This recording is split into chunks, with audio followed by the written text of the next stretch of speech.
UPPL দলৰ কৰ্মকৰ্তা হিচাপে কাৰ্যকৰ্তা হিচাপে কাৰণ কোকৰাঝাৰ লোকসভা সমষ্টি STৰ কাৰণে আছিলে এইটো 10 বছৰ ধৰি নন ট্ৰাইবেল এজন ব্যক্তিয়ে তাত দখল কৰি আছিলে ইলিগেল ভাবে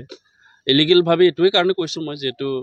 মহামান্য উচ্চ ন্যায়ালয়ে তেখেতক নন ট্ৰাইবেল বুলি ঘোষণা কৰিছে তাৰ কাৰণে তেখেতক মই ইলিগেল ট্ৰাইবেল বুলি কৈছো গতিকে এই নন ট্ৰাইবেল এজনে 10 বছৰ ধৰি ট্ৰাইবেলৰ সিটটো দখল কৰি ৰাখাটো অন্যায়ভাৱে এটা পৰিবেশ সৃষ্টি হৈছিল এতিয়া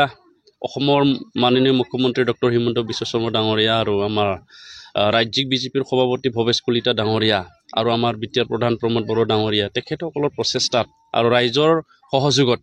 আমি উদ্ধাৰ কৰিবলৈ সক্ষম হলো আমি UPPL দল হিচাপে এতিয়া আমি দুজন সাংসদ আমি পাবলৈ সক্ষম হলো ৰাজ্যসভা আৰু লোকসভাত গতিকে হেতু আমাৰ কাৰণে খুব আনন্দৰ কথা মই কোকৰাঝাৰৰ সমূহ ৰাইজক মই ধন্যবাদ যাচিছো সকলো আমাৰ UPPL BJP AGP আৰু যিসকল ৰাজনৈতিক দল অপজিশনে কিছুমান আমাক ভোট দিলে তেখেতসকলক মই ধন্যবাদ যাচিছো আৰু শুভেচ্ছা যাচিছো জয়ন্ত বসুমতাৰী ডাঙৰীয়া তেখেতক মই শুভেচ্ছা যাচিছো আৰু আমাৰ দৰং ওদালগুৰি সমষ্টিৰ পৰা আমাৰ NDAৰ সমৰ্থিত প্ৰাৰ্থী অৰ্থাৎ BJPৰ আমাৰ দিলীপ শইকীয়া ডাঙৰীয়া তেখেতে আগতো সাংসদ আছিলে আৰু পুনৰবাৰ সেকেন্ড টাৰ্মছ দ্বিতীয়বাৰ তেখেতে নিৰ্বাচিত হৈছে তেখেতক মই শুভেচ্ছা যাচিছো আৰু আশা ৰাখিম আমাৰ দৰং ওদালগুৰি লোকসভা সমষ্টিৰ অন্তৰ্গত যেমানখিনি ঠাই আছে বহুত পিছ পৰি আছে তেখেতৰ নেতৃত্বত অনাগত দিনত আমাৰ উন্নয়নমূলক কাম কাজ হ'ব আৰু তেখেতে এই সমষ্টিটো আগুৱাই লৈ যোৱাত যথেষ্টখিনি নেতৃত্ব দিব আমাৰ বিটিআৰ চুক্তি যিখিনি ৰূপায়ণ কৰিবলগীয়া আছে দফা সেইখিনি আমাৰ হৈ তেখেতে সাংসদত ক'ব মই হেতু তেখেতক অনুৰোধ কৰিছো এতিয়া প্ৰমাণিত হ'ল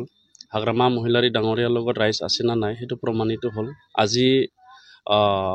ৰিজাল্টে দেখুৱাই দিলে তেখেতসকলেতো কৈছিলে 5টা সমষ্টিত আমি কেণ্ডিডেট দিছো 5টা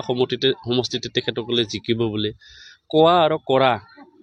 আৰু আশা কৰা আৰু ফল হেতু বহুত অন্য ধৰণৰ হয় গতিকে তেখেতসকলে যিমানখিনি কৈছিল যদি সেইখিনি ফল নহল ৰাইজে তেখেতসকলক 17 বছৰ দিছে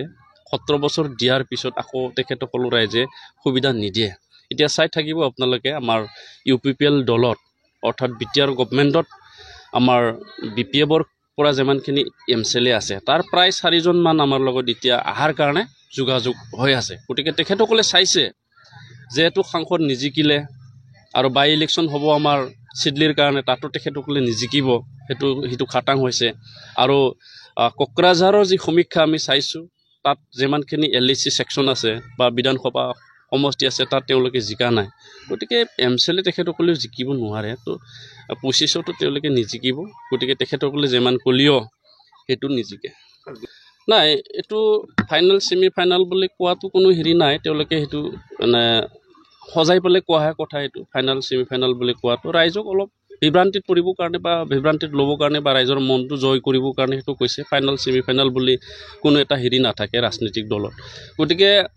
ইতিমধ্যে তেওঁ হাৰিছে 17টা জিকি পলে তেওঁৰ হাতত এতিয়া খহি MCLA 11জন হে আছে গতিকে আৰু খহিব গতিকে তেওঁৰ হাতত আকৌ জিকা MCLA যদি UPPLত আহি যায় BPFৰ পৰা বা BJPত আহি যায় তেতিয়াতো আৰু ইলেকশ্যন খেলি পেলে কোনি আহিব গতিকে 25 তেওঁ শূন্য হ'বলৈ গৈ আছে এতিয়া যেটো শূন্য হৈছে দুজন তিনজন মান জিকিব পাৰে তাৰ বেছি তেওঁ 25 জিকিব নহংগ হৈছে কাৰণ এটা কথা আমি লক্ষ্য কৰিছো BPF 2020ত তেওঁলোকে জিকিব নোৱাৰিলে সৰকাৰ গঠন কৰিব নোৱাৰিলে 2021ত MLA ইলেকশ্যন হল MLA ইলেকশ্যনতো তেখেতসকলৰ বসা ব্ৰহ্মাস্ত্ৰ বিলাক হাৰি গল মন্ত্ৰী বিলাক হাৰি গল তো তাৰ পিছত তেওঁলোকে কৈছিল কি আমুক তাৰিখৰ ভিতৰত আমুক মাহৰ ভিতৰত আমাৰ UPPLক উফৰাই পেলে BPFৰ সৰকাৰ আহিব এনেকুৱা ধৰণৰ কথা কৈ তেওঁলোকে ৰাইজক লৈ আনি আছিল তো ৰাইজে কিছু মাহ বিশ্বাসত লৈছিল হেতু হ'ব পাৰে বুলি কিন্তু আজি দেখিলে যে ইমানখিনি বছৰ গল সৰকাৰটো আমাৰ আৰু 1.5 বছৰ মান আছে আমাৰ UPPL বা BJP সৰকাৰৰ যেটো আমাৰ এলায়েন্স আছে BTC গতিকে সৰকাৰ উকুলিবলৈ হল তো এই সময়ত আৰু সৰকাৰ ভাঙা বা সৰকাৰ নোহোৱা হোৱাৰ কোনো যুক্তিয়ে নাই গতিকে হেতু কথা তেওঁলোকে কৈ পেলে ৰাইজক মানে নিজৰ কৰি ল'ব কাৰণে চেষ্টা কৰিছিল যদিও ৰাইজে এতিয়া তেওঁলোকৰ লগত না যায় এটো মহভংগ সম্পূৰ্ণভাৱে হৈছে ইতিমধ্যে গঠন হোৱাৰ পিছতে হেতু ফাইনাল হ'ব এতিয়া আমাৰ বিটিআৰ প্ৰধান চিফ সাৰো ব্যস্ত আছে, আমিও ব্যস্ত আছোঁ। আমি এছেম্বলিও হোৱা নাই, আমাৰ এছেম্বলি হ'ব BTRত। এছেম্বলি হোৱাৰ পিছতে তেওঁলোকে জইন হোৱাৰ পূৰ্ণ সম্ভাৱনাটো আমি দেখিছোঁ।